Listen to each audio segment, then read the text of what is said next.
না একটু যখন দর্শকরা শুনতে চায়, আপনারা সিনিয়র একজন আমি অভিনেত্রী। এইটুকু বলতে পারি, তেপান্তরে যখন আমি একটা ছবি করতে গিয়েছিলাম, ওইখানে সাকিব আমার ছেলের ক্যারেক্টার করবে।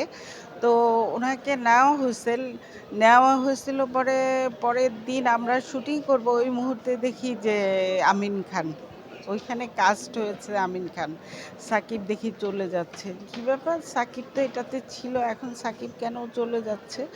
পরে শুনলাম যে সাকিবের পরিবর্তে আমিন খানকে কাস্ট করা হয়েছে।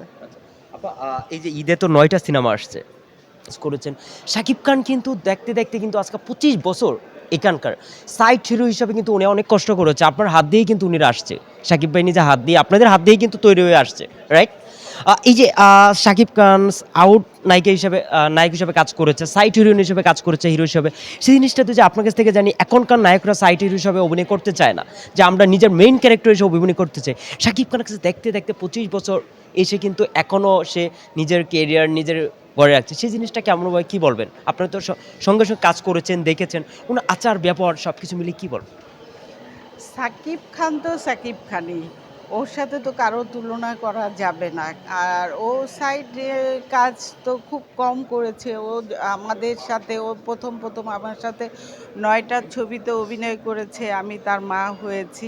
সবসময় ও প্রধান হিরো হিসাবেই কাজ করেছে, এবং তার মতো অধ্যবসায়, তার যে কষ্ট, তার যে শ্রম, এটা তো অন্য নায়করা দিতে পারবে না।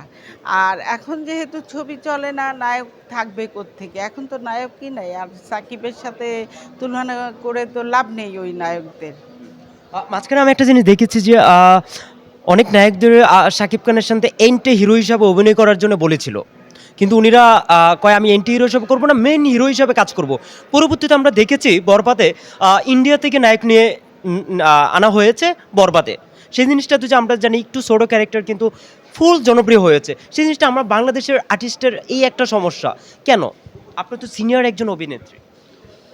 এইটা অভিনয় তো অভিনয়, সেটা ভালো হোক মন্দ হোক, আমার মনে হয় অভিনয়টাকে আমি নিজে যদি লালন করতে পারি বা অভিনয়টাকে ঠিক মতো ফুটিয়ে তুলতে পারি, সেটা দেখা যাবে যে সাকিবের চাইতেও ভালো কাজ করতে পারবো, যদি আমি সেইভাবে কাজ করতে পারি। তো এরা জেলাস, ওই যে বলবো জেলাস করছে হয়তো, জেলাস করে তারা করে নাই। সাকিবের সাথে যেই ছেলেটা আসছে কলকাতা থেকে, সে কি ভালো কাজ করে নাই? অবশ্যই ভালো কাজ করেছে। তো ওনারা কেন করতে পারে না? অবশ্যই করতে পারবে যদি চেষ্টা করে, চেষ্টা থাকে তাদের। আরেকটা সোশ্যাল মিডিয়াতে আমরা দেখেছি যে শাকিব ভাই আপনারা সত্যি সত্যি শুটিং করেছেন, ৯টা সিনেমায় কাজ করেছেন। এমন সময় হয়েছে যে আমরা অনেক পরিচালকের, অনেক সিনিয়রদের ইন্টারভিউ নিয়েছি, উনি বলছে যে শাকিব খান কক্সবাজার যে ওনাকে রেখে উনি বাস দিয়ে আসতো, ওনাকে রাইকে চলে আসতো, উনি অনেক কষ্ট করেছে। কতটুকু সত্য? আপনি তো ৯টা সিনেমার কাজ করেছেন, একটু যদি আমরা শুনতে পারি যে ওনার কষ্টের কথাগুলো। হ্যাঁ, এটা তো না বললেই হয়। এটা আমি এই মুহূর্তে এখন আর বলতে চাই শাকিব খানের তাণ্ডব আসছে, টেইলার কি দেখা হয়েছিল?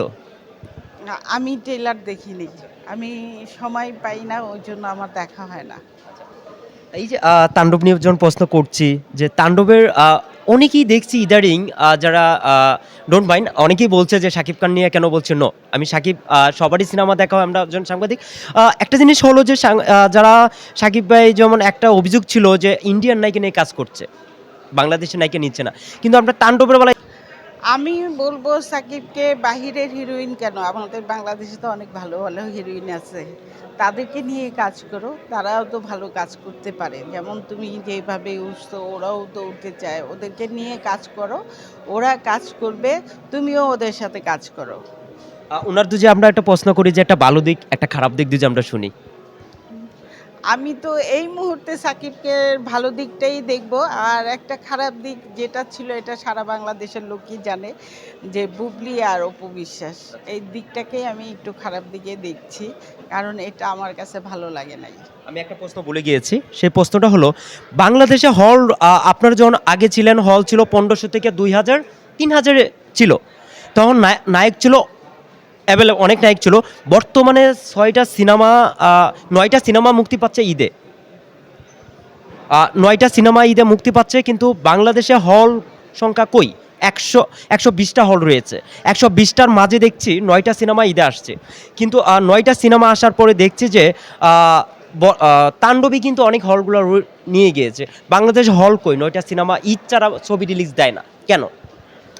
আসলে ছবি তো চলে না এখন, ছবি সবাই টেলিভিশনে দেখে, মোবাইলে দেখে, যার জন্য ছবি চলে না। বাজার কাটতি, ওরা এত টাকা দিয়ে ছবি করবে, ছবি করার পরে সেটা হলে চলবে না। আর হলগুলি তো ভালো না, হলগুলি ভালো না, হলগুলিকে ঠিক করতে হবে। ঠিক করার পরে যদি ছবি ছাড়ে তাহলে আদার্স হল সিনেমা চলবে।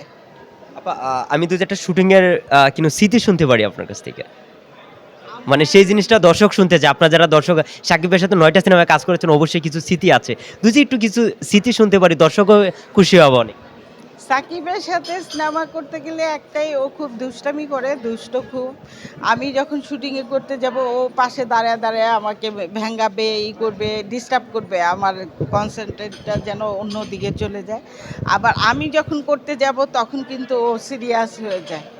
তো ও এইটা খুব দুষ্টামি করে, সবার সাথেই করে, আমার সাথেও করেছে। অভিনয়ের ভিতরে কেমন? অভিনয় তো পাক্কা 100-তে 120। 120। আর বাকি আর বাকি আপনাকে দেখছি না পর্দায়, অনেক দিন হয়ে যাবে। কবে আমরা সাকিব ভাইয়ের সাথে কবে আপনাকে দেখতে পারবো? নতুন কোনো গল্পে, নতুন কোনো স্কিপে দেখতে পারবো আপনাকে? অনেক দিন ধরে পর্দার বাইরে আছেন, ছোট প্ল্যাটফর্মে কাজ করছেন, কবে দেখতে পারবো আপনাকে সাকিব ভাইয়ের সাথে, অথবা যে কোনো হিরোর সাথে আপনাকে দেখতে পারবো? আমি তো অনেক দিন যাবৎ কাজ করছি না, বা দীর্ঘ 17 বছর আমি কাজ করছি না, যেহেতু আমি একটা দলের সাথে আছি, এই জন্য আমি কাজ করতে পারি নাই। এখন অবশ্য কাজ করছি, ছোট ছোট নাটকগুলি করছি। যদি ডিরেক্টররা প্রয়োজন মনে করে আমাকে, যে আমাকে প্রয়োজন, অবশ্যই আমি কাজ করব এবং কাজ করতে চাই। যারা দর্শক আছে, দর্শকদের জন্য কি বলার আছে?